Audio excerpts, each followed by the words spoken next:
Aujourd'hui, on va voir l'essentiel de ce qu'il faut savoir sur le Nouvel An chinois. Tout d'abord, pourquoi y a-t-il un Nouvel An chinois? Eh bien, les Chinois n'utilisent pas le même calendrier que nous. En France, on utilise le calendrier grégorien, qui est un calendrier basé sur l'année solaire, ce qui découle sur le fait que le début de la nouvelle année est aussi le début de l'année solaire. Alors oui, ça a l'air évident, dit comme ça, mais tout le monde n'utilise pas un calendrier solaire. Le calendrier chinois est un calendrier lunisolaire, ce qui signifie que chaque mois commence avec la nouvelle lune.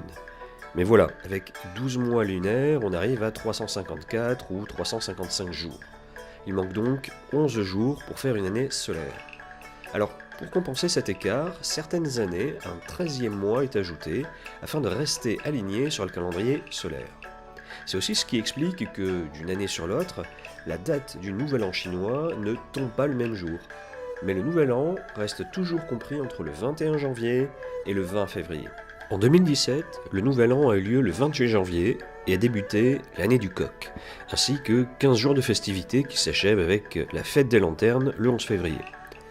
D'autres pays que la Chine fêtent aussi le Nouvel An à cette date, comme la Malaisie, l'Indonésie, Singapour, qui ont une forte population d'origine chinoise. Mais il y a aussi le Vietnam, qui avec la fête du Tet, et la Corée du Sud avec la fête de qui célèbre également le Nouvel An à cette date. La tradition veut que l'on commence les préparatifs la semaine précédant le Nouvel An, en faisant des offrandes au dieu du foyer, qui va quitter la maison et entreprendre un voyage vers le palais céleste de l'empereur de Jade, où il va lui raconter toutes les bonnes et les mauvaises actions de la famille. Alors, pendant la semaine, on lui offre des bonbons collants pour qu'il garde la bouche fermée quand il se retrouve devant l'empereur.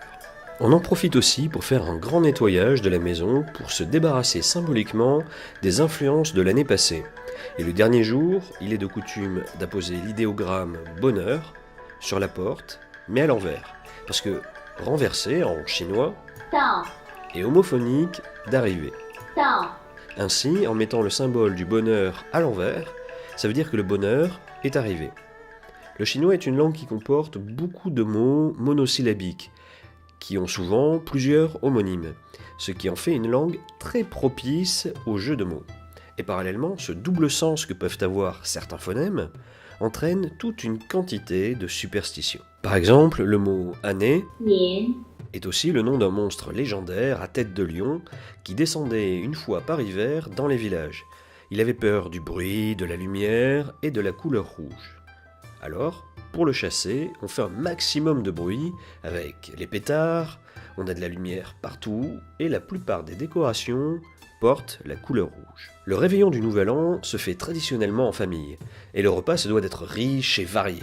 Là encore, certains plats sont choisis à cause de leur homophonie, comme le poisson qui se dit homophone de surplus et qui symbolise l'abondance que va nous apporter la nouvelle année. À propos d'abondance, c'est durant le réveillon que sont données ces enveloppes rouges qui contiennent de l'argent et qui doivent apporter la chance et la prospérité.